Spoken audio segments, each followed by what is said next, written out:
আউযু বিল্লাহি মিনাশ শাইতানির রাজিম। বিসমিল্লাহির রহমানির রহিম। প্রিয় শিক্ষার্থীরা, আসসালামু আলাইকুম। ওয়ালাইকুম আসসালাম। ওয়ালাইকুম আসসালাম ম্যাম, কেমন আছেন ম্যাম? আলহামদুলিল্লাহ, আমি ভালো আছি। তোমরা ভালো আছো? আলহামদুলিল্লাহ, আমরাও ভালো আছি। আলহামদুলিল্লাহ। জি ম্যাম, আপনি? প্রিয় শিক্ষার্থীরা, আমাদেরকে অসংখ্য ধন্যবাদ জানাচ্ছি যে এই করোনার এই দুর্যোগের সময়েও তোমরা নিয়মিত ক্লাস করছো এবং আমাদেরকে বিভিন্নভাবে সহযোগিতা করছো ক্লাস করার মাধ্যমে। কারণ মার্চ মাস থেকে বাংলাদেশে করোনা শুরু হয়ে গেছে এবং তোমরা জানো যে সেই সময় থেকেই কিন্তু ক্লাস বন্ধ ছিল বিভিন্ন শিক্ষা প্রতিষ্ঠানে। কিন্তু আমরা বা আমাদের ইউনিভার্সিটি ক্লাস পরীক্ষা এগুলো কিন্তু থামিয়ে রাখেনি, বরঞ্চ তোমাদের সুবিধার জন্যই ক্লাসগুলো আমরা কন্টিনিউ করেছি। প্রিয় শিক্ষার্থীরা, আজকে আমরা এমন একটা বিষয় আলোচনা করব যেটা আমাদের জীবনের সাথে ওতপ্রোতভাবে জড়িত। আমরা আজকে পড়ব কালচার সম্পর্কে, অর্থাৎ কালচার কি, characteristics of culture, introduction to Bangladesh culture. প্রথমেই আমরা কালচার কি সেটা জানব।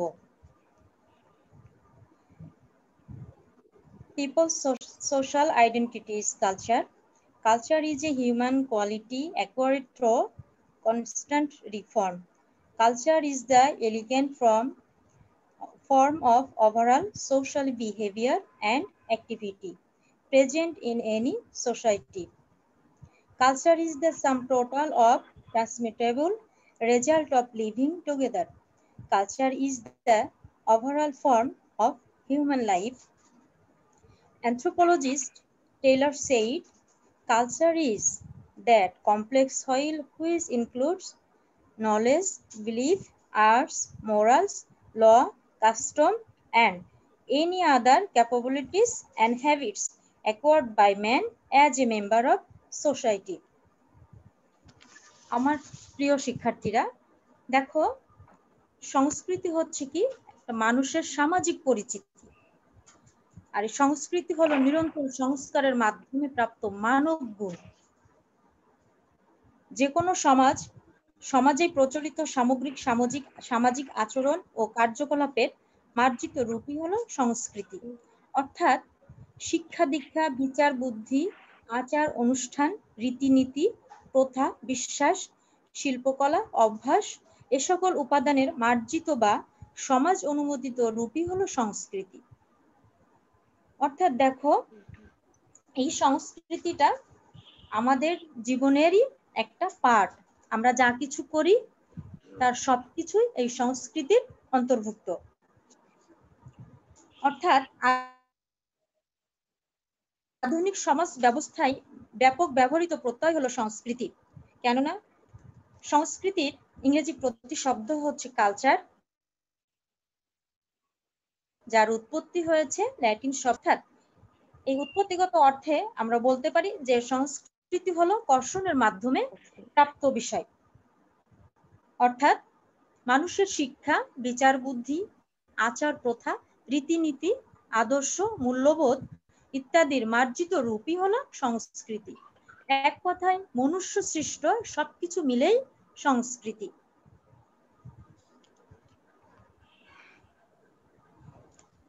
মানুষের জীবন প্রণালীর সামগ্রিক রূপই হলো সংস্কৃতি। অর্থাৎ সমাজ এবং সমাজের ব্যক্তিবর্গের বহুবিধ বিষয়ের এক জটিল রূপকে সংস্কৃতি হিসাবে ধরা হয়। এই সকল বিষয়ের মধ্যে রয়েছে সমাজের সমষ্টিগত জ্ঞান, তেমনি রয়েছে নীতিবোধ, বিশ্বাস, সামাজিক প্রথা প্রতিষ্ঠান, বিধিবিধান ইত্যাদি। আবার সমাজের সদস্য হিসাবে মানুষের পরিচিতিও সংস্কৃতির দ্বারা নির্ধারিত হয়। আমার প্রিয় শিক্ষার্থীরা, দেখো, এতক্ষণ যে আলোচনাটা করলাম সেখান থেকে আমরা এটুকু অন্তত বুঝতে পেরেছি যে টপিকসটা আমরা পড়ছি এটা হচ্ছে আমাদের জীবনেরই একটা অংশ। অর্থাৎ আমরা যা কিছু করছি আমাদের সবকিছুর রূপই হলো সংস্কৃতি। এখানে দেখো আমাদের নীতিবোধ এসেছে, আমাদের সমষ্টিগত চেতনা এসেছে, সমষ্টিগত জ্ঞান এসেছে, আমাদের বিশ্বাস, আমাদের প্রথা প্রতিষ্ঠান, আমাদের বিধিবিধান, এক কথায় সব সাইড অর্থাৎ সামগ্রিক রূপই হলো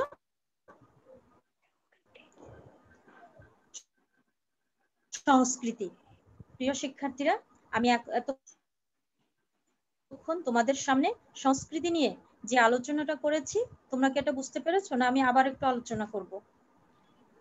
জি না ম্যাম, বুঝতে পেরেছি। জি ম্যাডাম। হ্যালো, তোমরা শুনতে পাচ্ছ? জি ম্যাম। আমার কথা শুনতে পেরেছো তোমরা? জি মাহমুদা, ক্লিয়ার। জি ম্যাম। বুঝতে পারছো? এতক্ষণ যেটা পড়েছি বুঝতে জি ম্যাম পেরেছো? ক্লিয়ার। জি ম্যাম। এখন আমরা ক্যারেক্টারিস্টিক্স অফ কালচার সম্পর্কে একটু জানব।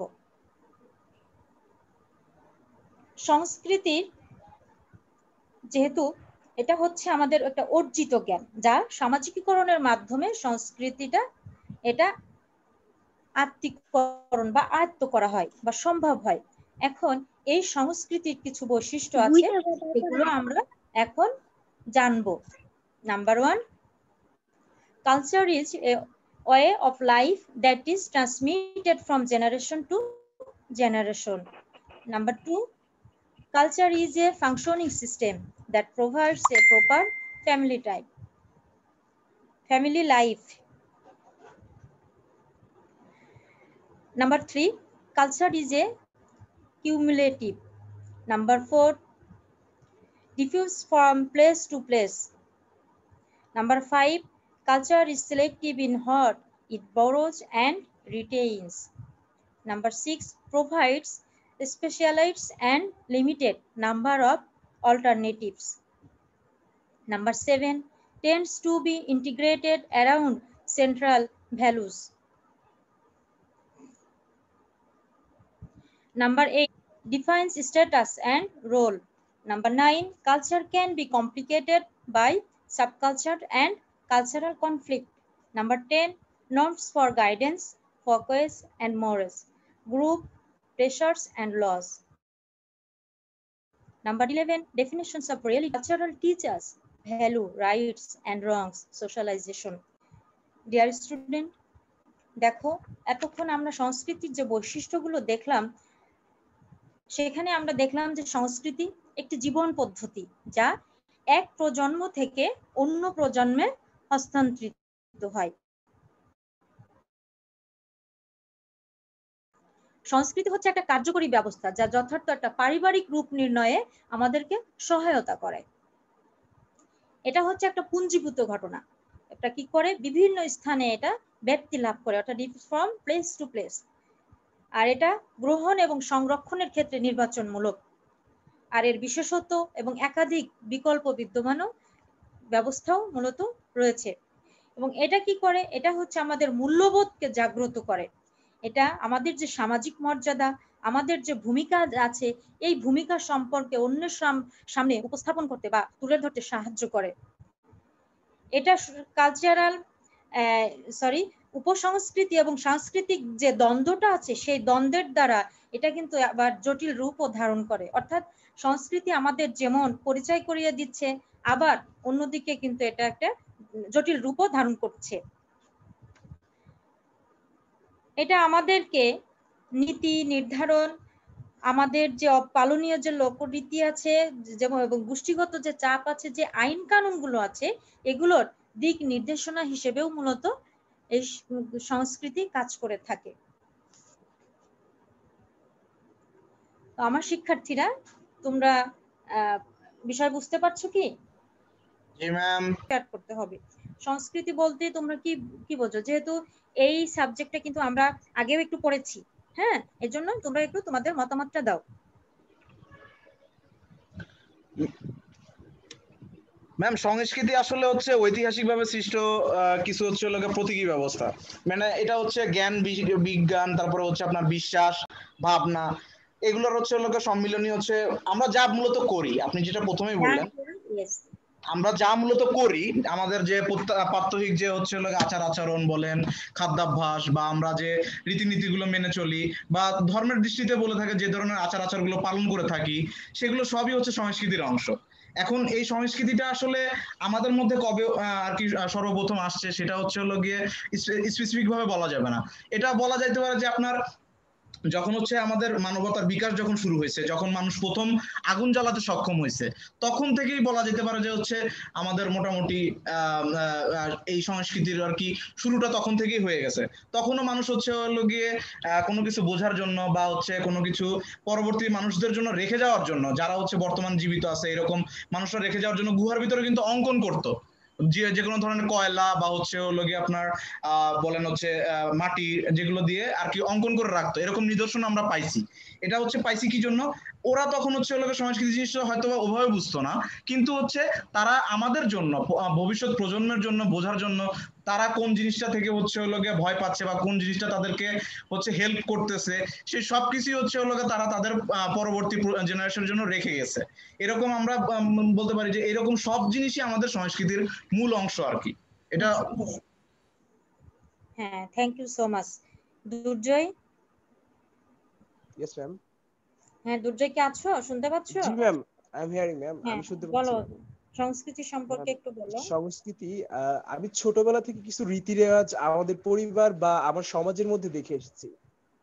যেমন হচ্ছে একটা বিবাহের অনুষ্ঠানে এক একটা গ্রামে বা একটা অঞ্চলে বা একটা শহরের মধ্যে একটা পার্থক্য, একটা মানে নির্দিষ্ট করে কিছু সংস্কৃতি আছে। যেমন হলুদের অনুষ্ঠান বা যে কোনো একটা অনুষ্ঠানের রেওয়াজ হয়। একটা গ্রামে দেখা গেল যে ঈদের অনুষ্ঠানকে অনেক বড় আকারে করা হয়, বা আরেকটা গ্রামে দেখা যায় যে ঈদের অনুষ্ঠানকে ওইভাবে করা হয় না। তো সংস্কৃতিটা আসলে সেটা যেটা হচ্ছে পূর্বপুরুষ থেকে রীতি বা রেওয়াজ অনুযায়ী চলে আসছে না, যেগুলো আমরা করে আসছি, যেগুলো আসলে আমাদের বাস্তব জীবনের সঙ্গে যেগুলো আসলে সম্পর্কিত। মানে আমরা সব সময় মানে প্রতিটা মানুষের একটা রীতি রেওয়াজের মধ্যে আছি। এই যে আমাদের কথা বলাটা ম্যাম কিন্তু একটা ভাষা, যে সাপোজ ম্যাম চিটাগং এর মানুষের ভাষা একরকম, বা আমার অন্য জেলার যশোরের ভাষা একরকম, কুষ্টিয়ার ভাষা একরকম, এটাও কিন্তু একটা রীতির মধ্যে পড়ে বা একটা সংস্কৃতির মধ্যে পড়ে ম্যাম। Okay, thank you. আর সংস্কৃতির রাজধানী তো কুষ্টিয়াকে বলা হয় ma'am. So okay, thank you. আমি এবার ওয়েলকাম ম্যাম। তোমাদের সামনে আমাদের যে সংস্কৃতিটা আছে, অর্থাৎ বাংলাদেশের যে সংস্কৃতিটা আছে, সে সম্পর্কে আমরা একটু তুলে ধরব। দেখো, বাংলাদেশের সংস্কৃতিটা প্রাগৈতিহাসিক যুগ থেকে বিভিন্ন পরীক্ষা নিরীক্ষার মাধ্যমে মূলত আজকের এই পর্যায়ে এসেছে। অর্থাৎ খ্রিস্টপূর্ব 1000 বছর পূর্বে বাংলার সংস্কৃতির গোড়াপত্তন হয় এবং এই সংস্কৃতির মূল উৎস ছিল মৌর্য গুপ্ত শাসনকালে। ভারতের পশ্চিমবঙ্গের বীরভূম এবং বর্ধমান জেলার প্রত্নতত্ত্ব অনুসন্ধানের এর প্রমাণটা পাওয়া গেছে। অর্থাৎ দেখো, আমরা কিন্তু দেখছি কত হাজার বছর পূর্বে, 1000 বছর পূর্বে, তাই না? কত হাজার বছর পূর্বে? 1000 বছর পূর্বে বাংলার সংস্কৃতির গোড়াপত্তনটা হয়েছিল। এবং দেখো, 1962 সালে এই সংস্কৃতির সন্ধান পাওয়া যায়। ঠিক আছে, গোড়াপত্তন মানে শুরু হয় হচ্ছে 1000 বছর পূর্বে। তারপরে বিভিন্ন জায়গায় এই যে পাথরে খোদাই করে বাঙালি বা বাংলা ভাষার অনেক নিদর্শন পাওয়া যায়। এই যে বিভিন্ন যে নিদর্শন পাওয়া যায়, এই নিদর্শনটার প্রেক্ষিতে সর্বপ্রথম এই সংস্কৃতির বিভিন্ন জায়গায় বাংলা লেখা থাকে। এই বাংলা লেখার কারণেই মূলত 1962 সালে এই সংস্কৃতির সন্ধান পাওয়া যায়। ঠিক আছে, তো এখন দেখো, বাঙালি সংস্কৃতিটা হলো হিন্দু, মুসলিম, নগর এবং গ্রাম কেন্দ্রিক সংস্কৃতির একটা সংমিশ্রণ। ঠিক আছে, তো আমরা এখন দেখব আমাদের বা বাংলাদেশের যে সংস্কৃতিটা, সেই সংস্কৃতির পরিচয়টা সম্পর্কে আমরা একটু জানবো। এক, রিলিজিয়ন বেসড কালচার, অর্থাৎ ধর্মভিত্তিক সংস্কৃতি। বাংলাদেশের সংস্কৃতি বেশিরভাগই হচ্ছে ধর্মকেন্দ্রিক। এখানে দেখো, এখানে মুসলিম, হিন্দু সম্প্রদায় এবং বিভিন্ন ধর্মের লোকই কিন্তু আমাদের এই দেশে বসবাস করে। আর তাদের স্ব যে ধর্মীয় আচরণ, অনুষ্ঠান পালন, ধর্মের প্রতি আনুগত্য, এটা কিন্তু আমরা সবাই দেখতে পাই। নিজ নিজ অর্থাৎ প্রত্যেকেই কিন্তু তার ধর্মের প্রতি আনুগত্য প্রকাশ করে। তাই মুসলমান সংস্কৃতি এবং হিন্দু সংস্কৃতি এবং উপজাতীয় সংস্কৃতি, এদেশে কিন্তু সংস্কৃতির একটা ঐতিহ্য। মুসলমানরা দেখো প্রতিদিন নামাজ পড়ে, আবার শুক্রবারে মসজিদে যায় এবং 1 মাস যে রোজা রাখা এটাতে সে রোজা পালন করে এবং বছরে 2 বার ঈদের নামাজ পড়ে। আবার দেখো অন্যদিকে যারা হিন্দু ধর্ম অবলম্বীরা আছে তারা কি করে, কিন্তু দুর্গা পূজা মানে তাদের করেন এক কথায় পূজাগুলো নিয়ে তাদের যতগুলো পূজা আসে সেই পূজা নিয়ে বলা হচ্ছে যে 12 মাসে কি 13 পূজা, তাই না? আর বাংলাদেশে 12 মাসে 13 পার্বণ। জি ম্যাম। 12 মাসে 13 পার্বণ এবং অনেক সময় জি ম্যাম। আমরা যারা আঞ্চলিক ভাবে এরকম আমি শুনেছি যে 12 মাসে 13 পূজা বা পার্বণ, ঠিক আছে, 13 পার্বণ। তো দেখো ঠিক তেমনি আমরা যেমন বিভিন্ন সম্প্রদায় যেমন হিন্দু মুসলিম দেখলাম, পাশাপাশি আমাদের যে উপজাতীয় যে সম্প্রদায়গুলো আছে যেমন গারো, চাকমা, খাসিয়া, এদেরও কিন্তু আমরা নিজস্ব সংস্কৃতি চর্চা করতে এবং ধর্ম পালন করতেও কিন্তু দেখি, তাই না? তার মানে কি আমাদের সংস্কৃতিটাও ধর্মভিত্তিক, তাই না? 2 নাম্বার 2 ফেস্টিভ্যাল বেসড কালচার, উৎসব ভিত্তিক সংস্কৃতি। দেখো আমাদের দেশে বিভিন্ন উৎসব প্রথা পার্বণ আমরা কিন্তু লক্ষ্য করে থাকি। যেমন দেখো ধান কাটার উৎসব, তাই না? হিন্দুদের যে দোল উৎসব, তারপর পিঠা খাওয়ার উৎসব, ঈদের উৎসব, এগুলো কিন্তু আমরা দেখি, তাই না? যখন নতুন ধান কাটে গ্রামে, তোমরা যারা গ্রামের ছেলেরা আছো, গ্রামের যারা আছো বা গ্রামে যারা বসবাস করো তারা নিশ্চয়ই কিন্তু জানো যখন নতুন ধান কাটা হয় তখন কিন্তু ঘরে ঘরে কি অনেক উৎসব হয়। হ্যাঁ, এই যে নবান্নের যে উৎসব, আগে অনেক বেশি আকারে হতো, এখন একটু কমে গেছে যদিও, কিন্তু হয়, তারপরও হয় কিছু কিছু হ্যাঁ হ্যাঁ হ্যাঁ এটা দেখেছি। আছে। তারপরে আবার দেখতাম যে গ্রামে যারা ভাদ্র মাসে আর কি জন্মগ্রহণ করে, বুঝছো, জি ওই সময় গ্রামে কিন্তু একটা ধান হতো, খুব মোটা ধান, এটা জি। হচ্ছে লাল লাল যে ধানটা আমরা বাজারে দেখি। হ্যাঁ, এটা আমি জি আমাদের ম্যাম। হতে দেখেছি, বুঝছো, আমি কিন্তু বাংলা ম্যাম ভাদ্র এখনো মাস। হয় ম্যাম, এটা এখনো হয়। আচ্ছা আচ্ছা, আমাদের হ্যাঁ জি বাড়িতে ম্যাম। আগে হতো বাট এখন হয় না। যেমন দেখো আমি দেখেছি যে আমি ভাদ্র মাসে হয়েছি বলে বাংলা ভাদ্র মাসে হয়েছি। তো আচ্ছা আচ্ছা। আমি ছোটবেলায় দেখলাম আমার মা আমাকে মানে ওই যে নতুন ধানের ওই সময় যে ধানটা হতো ওইটা দিয়ে মানে আমাকে অবশ্যই, তার কাজ ছিল অবশ্যই আমাকে পিঠাটা খাওয়াতে হবে নতুন ধান দিয়ে। খুবই সুন্দর ম্যাম ব্যাপারটা। তো এটা আমি ছোটবেলায় দেখেছি, বাট পরবর্তীতে এটা আর হয়নি। আর এখন এই ধানটা আমি ওইভাবে দেখিও না। হ্যাঁ, তো দেখো এই যে বিষয়গুলো আমরা উৎসবগুলো কিন্তু আমরা দেখি। তারপরে যে বাঙালি সমাজে যে বিয়ের উৎসব বিভিন্ন, তারপরে যে মৃত্যুর সময় মৃত্যু উৎসব অর্থাৎ মৃত্যু বার্ষিকী, তাই না, এটাও কিন্তু ঘটা করে পালন করে। 40 আর দিন এসব 40 আর কি 30 উৎসবের, দিনের। হ্যাঁ, আর এসব উৎসবের মধ্য দিয়েই বাঙালি তার আদি সংস্কৃতির মূলত পরিচয়টা বহন করে আসছে। 3 ল্যাঙ্গুয়েজ বেসড কালচার অর্থাৎ ভাষাভিত্তিক সংস্কৃতি। দেখো তোমরা একটু আগেই সংস্কৃতি নিয়ে যখন আমি তোমাদের কাছে জানতে চেয়েছিলাম যে তোমরা সংস্কৃতি বলতে কি বোঝো, তখন তোমরা কিন্তু একটা পাট বলেছিলে, তোমাদের কথাগুলো কিন্তু সঠিক ছিল।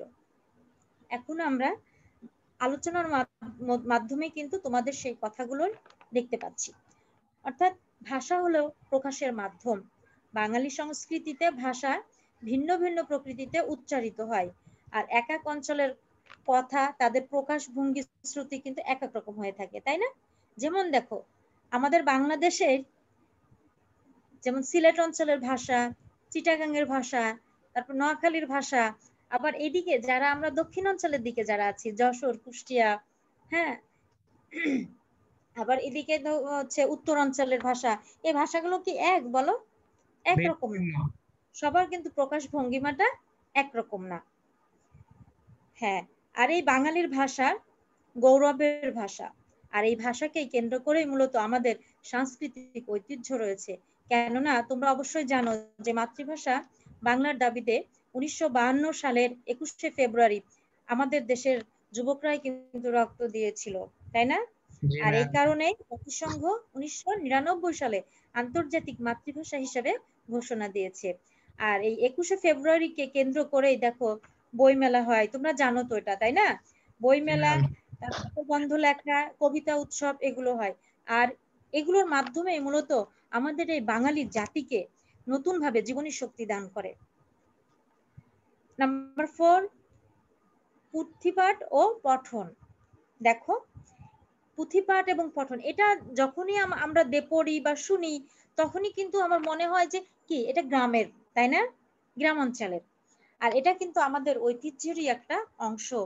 কারণ কি দেখো যারা কবি ছিলেন আগের, মানে ওই আদিকালে যারা কবি ছিলেন, আদি কবি যারা, তাদের বিভিন্ন লেখার মধ্যে বিভিন্ন সাহিত্যের ভান্ডার পাঠ করে যখন শোনা হয় তখন আমরা কিন্তু দেখি যে আসলে তাদের এই যে পুঁথিপাঠটা, তারপরে গ্রাম বাংলার মানুষের তাদের অবসরে সাধারণত এই পুঁথিপাঠটা মূলত করে, তাই না, শোনায়, সকলকে শোনায়।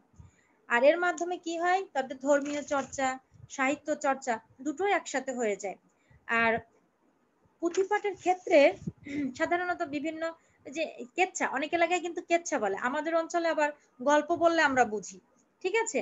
তার বিভিন্ন কাহিনী, এগুলো কিন্তু মনে হয় যে যখন গল্পটা বলে তখন মনে হচ্ছে যে আমাদের সামনে একদম স্পষ্ট হয়ে উঠছে, বা আমরা মানে মানে মনে হচ্ছে এটা আমরা দেখতে পাচ্ছি, যেটাকে বলা হয় উপজীব্য ভালোবাসা। ভালোবাসা যেটা, সেটা হচ্ছে কি উপজীব্য হয়ে আসে আমাদের সামনে। তারপরে দেখো ঐতিহ্যপূর্ণ খেলাধুলা, ট্র্যাডিশনাল গেম যেটা বলে। দেখো বাংলার সংস্কৃতিতে খেলাধুলা কিন্তু একটা অনন্য স্থান দখল করে আছে। আমাদের সংস্কৃতিতে যেমন খেলাধুলা দৈনন্দিন জীবনে সংগঠিত হয়, তা আমাদের ঐতিহ্যেরই একটা অংশ। যেমন দেখো ঐতিহ্যপূর্ণ খেলাধুলা কি, যেমন হাডুডু, তাই না, নৌকা বাইচ। তোমরা বলো তো কয়েকটা খেলার নাম, ঐতিহ্যবাহী কিছু খেলার নাম বলো তোমাদের এলাকার বিশেষ করে। হ্যালো, শুনতে পাচ্ছ? লাঠি খেলা টেলা আছে না, লাঠি খেলা, লাঠি খেলা আছে, মল্লযুদ্ধ আছে, ঘোড়দৌড় আছে ম্যাম, ঘোড়দৌড় আছে, আই মিন ঘোড়ার দৌড়ানি দাঁড়িয়ে হয়। হ্যাঁ হ্যাঁ, এটা হচ্ছে গ্রাম বাংলায় কিন্তু। হাডুডু খেলা হয় ম্যাম, আই মিন যেটা কাবাডি হ্যাঁ, বলা হ্যাঁ, হয়, বাংলাদেশের তো একটা মাত্র খেলা যেটা গ্রাম বাংলার উৎসব হিসেবে পরিচিত। আমরা হচ্ছে আপনার ঢাকার দিকে খেলতাম ম্যাডাম। আচ্ছা আচ্ছা, মানে ঢাকার মধ্যে ডাঙ্গুলি নামে একটা খেলা ছিল, যেটা বেশ কিছু বছর। ডাঙ্গুলি কি? ডাঙ্গুলি হচ্ছে আপনার একটা লাঠি থাকে, একটা জায়গায় একটু গর্ত করা থাকে, সেখান থেকে ছোট একটা অংশটা থাকে, সেখান থেকে এটা আপনার ইয়ে করতে হয় আর কি। আবার একটা বড় লাঠি আর একটা মনে ছোট লাঠি থাকে, একটু লম্বা করে একটু গর্ত করতে হয়, তাই না? হ্যাঁ ম্যাম, ওই আর কি, ওই গর্ত থেকে আবার হচ্ছে লাঠিটাকে দূরে একবার উঠায় ওটা থেকে দূরে সরা দিতে হয়। আবার সাতচারা খেলছি, সাতচারা সবাই খেলছে মোটামুটি বলতে গেলে। মার্বেল খেলাটাও আছে, মার্বেল তো ছিলই ভাই, মার্বেল তো হচ্ছে এখনো আছে মোটামুটি, হালকা পাতলা আছে, কিন্তু হচ্ছে হচ্ছে তারপর আপনার এই যে যেটা বললাম, হ্যাঁ এগুলো সব হচ্ছে। আর মজাদার একটা খেলা ছিল ম্যাম, বোম বাস্টিং বলে এটাকে, এই বল টল দিয়ে হচ্ছে একজন আরেকজনকে বল মারা, এরকম একটা খেলা ছিল। আসলে এগুলো কিন্তু অনেক মজার একটা বিষয়, তাই না, খুবই কিন্তু ভালো লাগে এগুলো যখন এই যে বিশেষ করে একজন আরেকজনকে ম্যাম হচ্ছে একজন আরেকজনকে হচ্ছে মারতেছে, কিন্তু হচ্ছে আপনার তারপরে খেলাটা হচ্ছে মজা আছে, এরকম রুমাল চুরি, তারপরে হচ্ছে আপনার লুকোচুরি খেলাটাও ছিল, যে একজন 1 থেকে 100 পর্যন্ত গনে, বাকিরা সবাই লুকায় যায়। হ্যাঁ হ্যাঁ, আবার হচ্ছে যে আটা রুটি পাটার গোশত, এরকমও ছিল, এরকম খেলাও ছিল, যে সার্কেল করতো, সার্কেল করে হচ্ছে যে চোর হইতো তাকে। এবার আমরা প্রফেশনাল কালচার সম্পর্কে দেখব, পেশাগত সংস্কৃতি। এটাও বাংলাদেশের অন্যতম একটা সংস্কৃতি, অর্থাৎ বাংলাদেশের সনাতন ও আধুনিক বিভিন্ন সংস্কৃতির অনুসারীদের বসবাস কিন্তু আমরা দেখতে পাই। যেমন দেখো তাঁতিদের কাজের ধরন, তাদের ব্যক্তিত্ব, অভ্যাস, রুচি, পোশাক পরিচ্ছদ, এদের কিন্তু তাদের থেকে কিন্তু স্বতন্ত্র। মানে একজনের পেশা, যেমন ডাক্তারদের যে পেশা, টিচারদের যে পেশা, সেখান থেকে কিন্তু একজন তাঁতির পেশা কিন্তু আলাদা, তাদের কাজের ধরনটাও কিন্তু আলাদা, তাদের ব্যক্তিত্বটাও আলাদা। মানে বিভিন্ন পেশার মানুষ আমরা দেখতে পাই। এবং দেখো এই যে সনাতন ধারায় যারা আছে তাদের জীবন পরিচালনা করা, আর আধুনিক সংস্কৃতিতে যারা, বিশেষ করে ডাক্তার বললাম, এই যে আমরা ডাক্তার বলছি, তারপর শিক্ষকদের কথা বলছি, তারা সবাই কিন্তু কি তাদের নিজস্ব কর্মের সাথেই কিন্তু জড়িত, তাই না? তার মানে কি পেশাগত দিক থেকেও আমরা বাংলাদেশের যে সংস্কৃতি দেখলাম, এটা হচ্ছে কি সবাই নিজ নিজ পেশার নিয়েই, পেশার যে তাদের যে কর্মটা, তাদের নিজস্ব যে কর্ম আছে সেটাতেই তারা জড়িত। নাম্বার 7, ক্লোথিং কালচার, অর্থাৎ পোশাক সংস্কৃতি। দেখো আমাদের ঐতিহ্যবাহী পোশাক হলো কি লুঙ্গি, শাড়ি, ধুতি, পায়জামা, পাঞ্জাবি, তাই না? তোমরা জি টিভিতে ম্যাম। একটা অ্যাড দেখেছো ওই যে আমানত শাহ লুঙ্গি হ্যাঁ দেখছি ম্যাম। আমানত না? শাহ লুঙ্গি না কিনে দিলে হচ্ছে কি বউ হচ্ছে সেখানে বাড়িতেই যাবে না, এরকম আর কি অ্যাড আর কি দেখছি ম্যাম।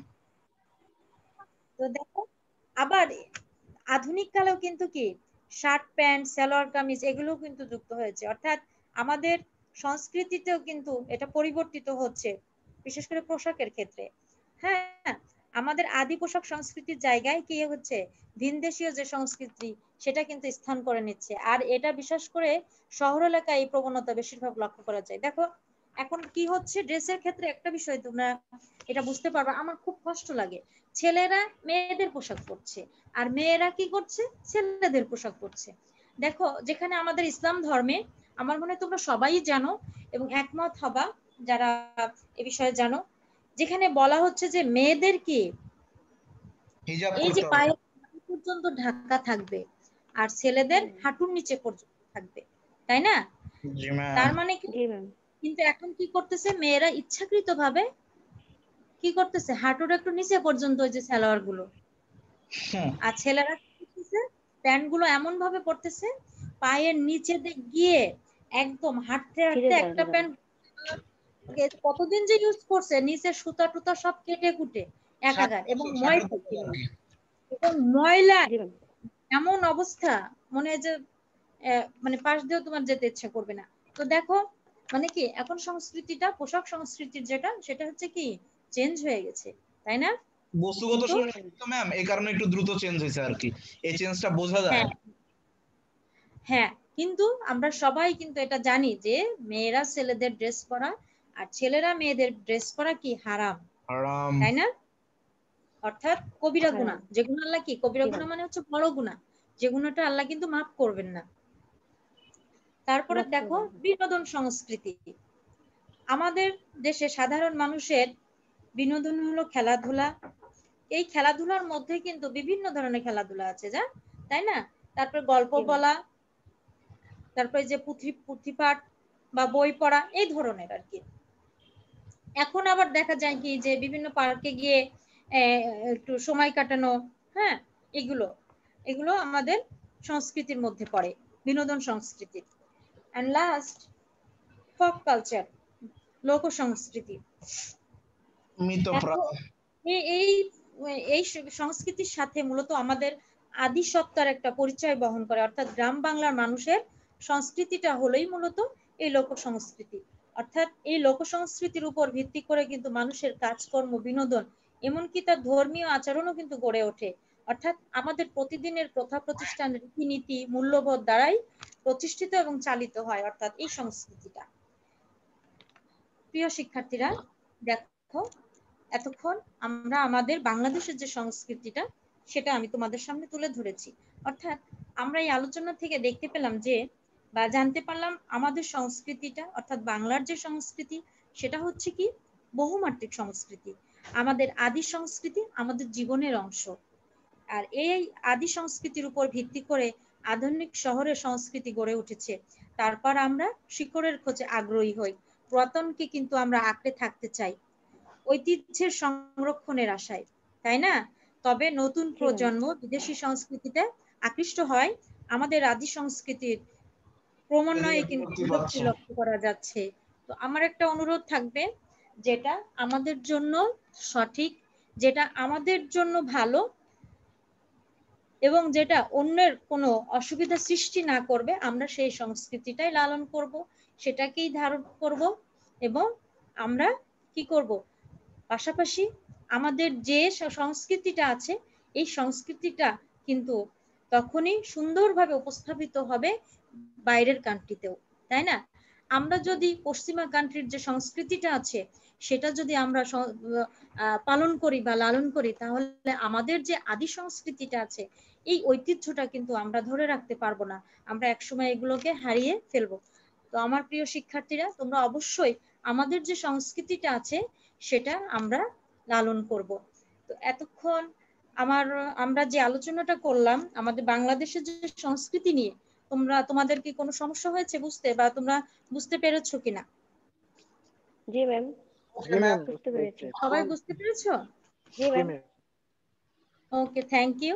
এতক্ষণ তোমরা আমার ক্লাসে অংশগ্রহণ করেছো এবং আমার সাথে আমি যে আলোচনাটা করেছি তোমরা স্বতঃস্ফূর্তভাবে অংশগ্রহণ করেছো। এর জন্য আমি তোমাদেরকে আন্তরিকভাবে ধন্যবাদ জানাচ্ছি। সবাইকে আসসালামু আলাইকুম, আল্লাহ হাফেজ।